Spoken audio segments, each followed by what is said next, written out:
Everyone, कैसे आप सब लोग। आई होप बहुत अच्छे होंगे, अपने रिसर्च भी बहुत अच्छे से कर रहे होंगे। आज हम एसकेएम एक्स के रिजल्ट को स्टडी करने वाले हैं। एसकेएम की ज़्यादा बात तो मैं यूजुअली करती नहीं हूँ क्योंकि इनका कोई प्रेस रिलीज भी ऐसा जाता नहीं है। बट रिजल्ट आया है, so let's study the result. And जो लोग एसकेएम एक्स के बारे में नहीं जानते हैं, ये कंपनी आपने पहले कभी नहीं सुनी है, तो आप बिजनेस मॉडल वगैरह मैं सब बना चुकी हूँ, आप जा करके स्टडी कर सकते हो एंड समझ सकते हो what this company do, right? So yeah, let's study the result, what they have done for this quarter and yeah, year ending कैसा करेंगे, थोड़ा सा हमको आइडिया जो है मिल जाएगा, right? So this time SKM eggs ने 200 करोड़ का रेवेन्यू ऑलमोस्ट किया है। 200 करोड़ का, लगभग 200 से 202 करोड़ का रेवेन्यू इन्होंने किया है। And if you compare it with the last YY quarter Q3 FY25, so that was 130 crores of revenue. तो यहाँ पर आपको easily 50% का ग्रोथ देखने के लिए मिलता है। सो YY लेवल्स पे कंपनी ने 50% का ग्रोथ डिलीवर किया है, so that is a great thing. And with that इसको अगर आप लास्ट क्यूओक्यू क्वार्टर से कंपेयर करोगे, सो that was 204 crore of growth. And 204 से कंपनी लगभग 200 करोड़ पे आ गई है। सो यहाँ पर आपको 2 से 3% का जो है नेगेटिव इम्पैक्ट देखने को मिलेगा, यानी कि क्यूओक्यू लेवल्स पे कंपनी ने नेगेटिव परफॉर्म किया लगभग 2 या 3% से। सो या this is a negative thing, revenue में उन्होंने नेगेटिव परफॉर्म किया, बाकी चीज़ें फिर भी स्टेबल है। ग्रॉस प्रॉफिट देखते हैं। सो ग्रॉस प्रॉफिट लगभग कंपनी ने इस बार किया है 50 करोड़ का, 52 करोड़ ऑलमोस्ट है। एंड लास्ट क्वार्टर से अगर आप इसको कंपेयर करोगे, last Y quarter, so that was 40 crore of gross profit. So यहाँ पर आपको 31.7%, ऑलमोस्ट 30% आप ले लो इसको, 30% का ग्रोथ जो है ग्रॉस प्रॉफिट्स में आपको देखने के लिए मिलता है। सो ग्रॉस प्रॉफिट्स में कंपनी ग्रो कर रही है। And if you compare it with last Q, so लगभग 47 करोड़ का उन्होंने ग्रॉस प्रॉफिट किया था, and now that is 52 crore. तो यहाँ पर आपको 10%, ऑलमोस्ट 10.7% का ग्रोथ जो है देखने को मिलता है इन दी ग्रॉस प्रॉफिट्स वाला section, right. With that EBITDA अगर हम देखेंगे, सो एबिडा इस बार जो कंपनी ने किया है that is 46 crore of EBITDA, and last year that was 16.3 crore of EBITDA. So यहाँ पर आपको 185 करोड़ का जो ग्रोथ है, सॉरी 185% का जो ग्रोथ है वो देखने के लिए मिलता है।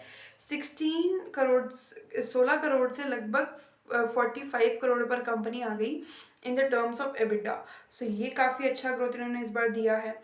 And if you compare it with the last QOQ quarter, so that was 38 crores of EBITDA, almost 40 crores, but यहाँ पर 38 करोड़ से कंपनी 46 करोड़ के EBITDA पर आ गई है। सो यहाँ पर आपको 20% का ग्रोथ ऑलमोस्ट देखने को मिलता है। सो यस, ये ग्रोथ काफ़ी अच्छी दी है कंपनी ने in terms of EBITDA। YOY and QOQ both growths are amazing. And if you take EBIT जो इन्होंने किया है last quarter, the EBIT, sorry this quarter the EBIT is 40 crore, almost 42 crore का एबिट है। And last Y quarter that was 16 crore, same as EBITDA. So यहाँ पर आपको 167% का ग्रोथ वाई लेवल्स पे देखने को मिलता है। सो ये काफ़ी अच्छा ग्रोथ है again. And if you take last quarter Q2 FY26, so वहाँ पर इन्होंने लगभग 33 करोड़ का एबिट दिया था, एंड अभी 43 करोड़ का एबिट दिया है। So that is almost 10 crore addition, right. So यहाँ पर आपको 32% का ग्रोथ ऑलमोस्ट देखने को मिलता है। So this is again amazing. PBIT देखेंगे, सो PBIT इस बार जो कंपनी ने किया है that is 43 crore of PBIT, and last Y quarter that was 16 crore of PBIT। So 16 crore से अगेन कंपनी 43 करोड़ पर आ गई है, इससे अच्छा और क्या हो सकता है। एंड 167% का ग्रोथ ऑलमोस्ट यहाँ पर वापस डिलीवर किया है कंपनी ने in terms of PBIT।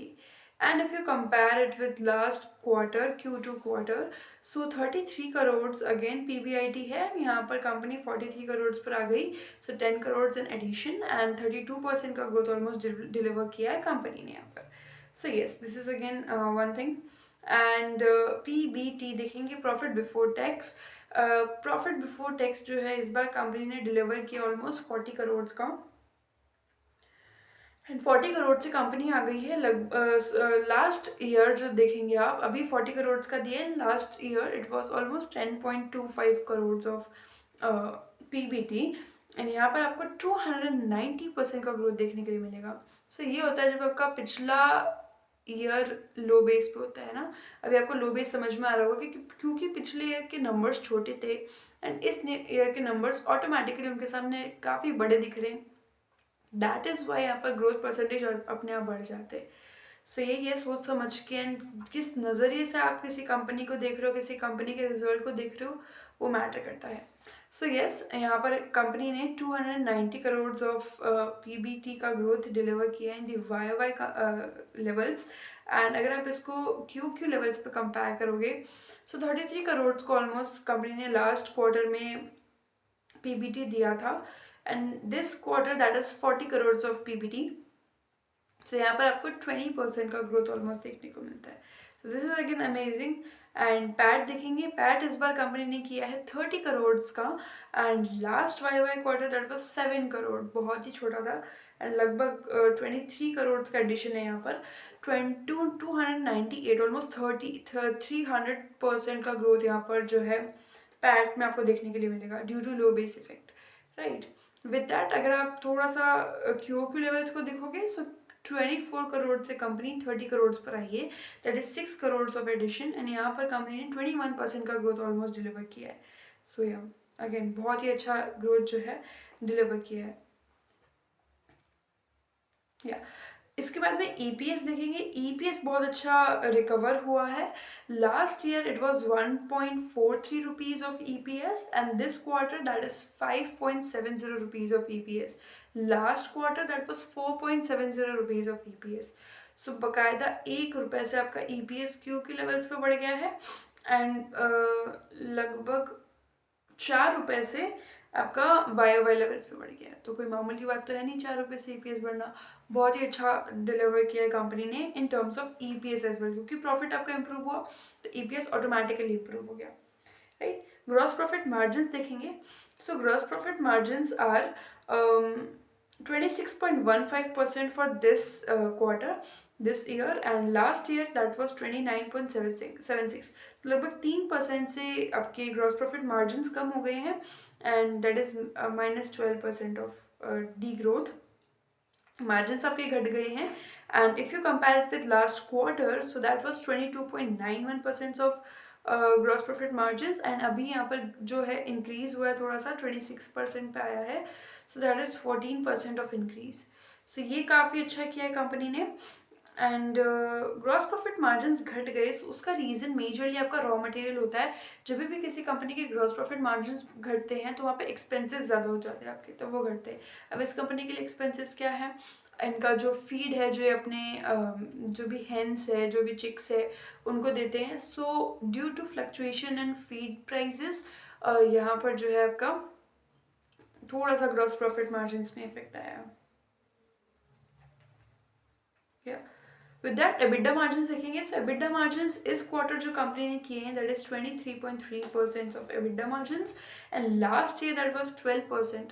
So 12% से 23% पे कंपनी आई है। लगभग आपका 100% का ग्रोथ है, that is your 90% of growth. So yeah, 12 का डबल तो 24 ही होता है ना। So 12% से 23% पे आई है, so that is almost double. Right, and if you compare it with QOQ levels, so 18% से कंपनी 23% पर आई है। So that is your growth of 24% of growth is here in terms of EBITDA margins. With that PAT margins देखेंगे। So PAT margins जो company को मिले हैं that is 15% for this quarter. 15% के PAT margins are really great and especially ऐसे commodity वाले business में and PAT margins last year थे 5.6% के and यहाँ पर आपको growth देखने के लिए मिलता है 165% का। So again almost 170% का growth है, जो कि काफ़ी amazing है। And if you take Q Q, तो क्यू क्यू में 12% से 15% आपके पैट मार्जिन आए हैं। So that is a growth of 25%। So काफ़ी अच्छे से कंपनी ने ग्रोथ डिलीवर किया है in both Y and Q Q. सिर्फ दो ही चीज़ आपकी माइनस में गई है, that is your revenue in Q Q basis which is 2 to 3% of minus, and gross profit जो आपके 12% से घट गए हैं वाई वाई लेवल्स पे। तो ये दो चीज़ आपकी घटी है, एंड या लिटिल डिसअपॉइंटेड क्योंकि सारी चीज़ ग्रीन में, सिर्फ दो चीज़ रेड में। सो इट फील्स लाइक यार क्या दो चीज़ में ही मतलब प्रॉब्लम आ रहा है मेजरली। एंड ऑपरेटिंग लेवरेज देखते हैं। सो ऑपरेटिंग लेवरेज जो कंपनी को वाई वाई लेवल्स पे मिला है that is 3.4 times of operating leverage, and Q Q levels पे माइनस में आएगा क्योंकि आपका रेवेन्यू माइनस में, रेवेन्यू की ग्रोथ माइनस में। सो चाहे आपका कितना भी एबिट क्यों ना ग्रो कर जाए वो ऑटोमेटिकली माइनस में ही आएगा। सो that is your -10.9 times of operating leverage. That is almost 11 times, right? 10.9 है ना, तो 11 टाइम्स ऑफ योर माइनस में ऑपरेटिंग लेवरेज मिला है। सो या this is a little disappointing, but overall the result is great. After being a very small company, SKM is still delivering really great results, and it's just 1000 crores of company, right? So after being small cap, the growth is amazing.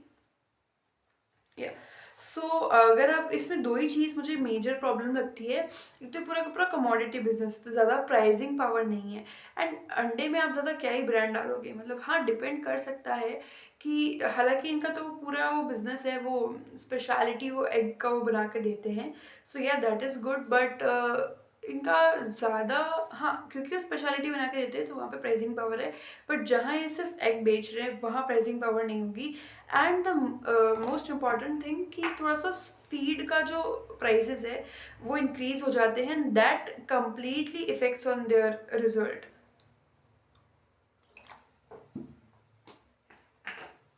And electricity cost, of course your refining cost, storage cost, तो बहुत सारी cost बढ़ते बढ़ते से आपका gross profit थोड़ा down हो जाता है। सो ये इस बिजनेस का प्रॉब्लम है थोड़ा सा, बट या लेट्स सी लाइक आगे चल के कैसे रिकवर हो पाता है ग्रॉस प्रॉफिट मार्जिन्स।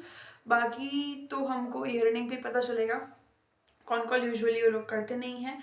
बस ज़्यादा कुछ नहीं है, इट इज़ चलो रेवेन्यू भी बहुत ज़्यादा कुछ डिक्रीज नहीं है, रेवेन्यू चलता रहता है, बट मेजर प्रॉब्लम यहाँ पे कि ग्रॉस प्रॉफिट मार्जिन है। ग्रॉस प्रॉफिट मार्जिन भी कुछ परसेंट में होते हैं, 1-2% से होते हैं, सो नेग्लिजिबल होता है ऑलमोस्ट वो, बट यहाँ पर ऑलमोस्ट लाइक 12% से आपके ग्रॉस प्रॉफिट मार्जिन गिर गए हैं। So that sound a little like problem, right? इसके अलावा एक और न्यूज़ एसकेएम के बारे में I want to share. Anyways it is not directly related with the company, क्योंकि जो कंपनी के चेयरमैन हैं श्री एस के एम करके, उनको पीछे कुछ नाम है, मेलानंदन जी। तो उनको पद्म भूषण अवार्ड जो है अभी रिसेंट में 26 जनवरी को दिया गया है, जो इनके चेयरमैन हैं। So the reason is not business कि उन्होंने इतना बिजनेस किया है या फिर ऐसा कुछ, एसकेएम ग्रुप है जबकि पूरा, तो ऐसा नहीं है। द थिंग इज़ कि उन्होंने एज अ सोशल कंट्रीब्यूशन जो है वो ज़्यादा दिया है। उन्होंने मेजरली स्पिरिचुअल एजुकेशन एंड थोड़ा सा हेल्थ केयर को प्रमोट किया है। सो उस पर्सपेक्टिव से उनको ये अवार्ड दिया गया है, and really respectful moment for SKM, right? So इसका कोई डायरेक्ट रिलेशन नहीं है बिजनेस से, कुछ भी इवन डायरेक्ट या कुछ भी रिलेशन नहीं है, वो एक पर्सनल आइडेंटिटी के तौर पे उनको वो चीज़ सम्मानित की गई है। सो yeah but yeah business is also intact, कोई प्रॉब्लम नहीं है सच बिजनेस में, as it is performing really great. अभी इन्होंने मतलब कि अभी तक का तो हाईएस्ट जो है दिया है लगभग, यस लगभग अभी तक का हाईएस्ट ग्रोथ इन्होंने डिलीवर किया है। थोड़ा सा आई एम सीइंग कि या इट इज़ लाइक रेवेन्यू भी आपका माइनस में नहीं है ना, आई थिंक मेरे कैलकुलेशन में थोड़ी प्रॉब्लम हो सकती है। Last quarter revenue was 200 and this time it is 204, तो there can be little problem in revenue as well. हाँ हल्का सा प्रॉब्लम, आई थिंक मैंने मिसमैच कर दिया, मैंने दोनों को अलग अलग जगह लिख दिया है, बट या अभी रेवेन्यू भी माइनस में नहीं है। सो या इट वॉज लिटिल थोड़ा सा कैलकुलेशन मिस्टेक, रेवेन्यू माइनस में नहीं, ओके? क्वार्टर वाइज रेवेन्यू मतलब प्लस में, मैंने माइनस में लिख दिया गलती से। सो that is 3% of Q Q growth, right? ये अच्छा चीज़ है इनका, तो ऑटोमेटिकली आपका ऑपरेटिंग लिवरेज भी प्लस में हो जाएगा। सो या So really sorry for this silly mistake. And actually क्या अर्निंग्स का सीन है ना, तो सबके ऐसे मिक्स हो जाते हैं, थोड़ा सा ऐसे दिमाग में आता नहीं है, सो वो थोड़ा सा इशू रहता है. अदरवाइज मैंने अभी अच्छा वो देख लिया एंड इट इज़ 200 से 204 पे गया है, तो that is almost 3 to 4% of your growth. Right. So yeah these all the things about SKM. काफ़ी छोटा होने के बावजूद, काफ़ी छोटा मार्केट होने के बावजूद they are performing good. And yeah, the result did did satisfied. Right. Baki year ending pe they will be doing close to 600 or 700 easily. 700 तक शायद ये पहुंच जाएंगे इस बार. Right. So yeah, these are the things about SKM. And if you have any kind of query, you can leave in comments, and I'll try to reply. Yeah. So these are the things, and I'll see you in the next video. Till then, do research. Thank you.